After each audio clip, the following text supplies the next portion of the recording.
Ready? Go!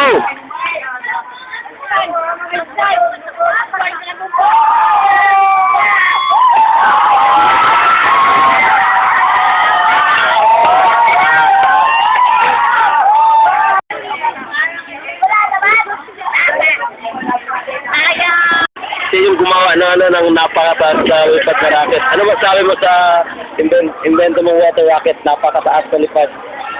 Madali lang yun. Dali lang? Oh, ano masabi mo sa dako kay rocket ay taas kay lipad? Oh, na. Okay, ito kasultin mo daw. Ito kasultin mo daw. Ito mo, lupad. Ito po yung lupad sa pulo. Kaya may balupad na may. Oh, ikaw. Basta mong kasulti. Bye. Ha? Di, ganahan ko.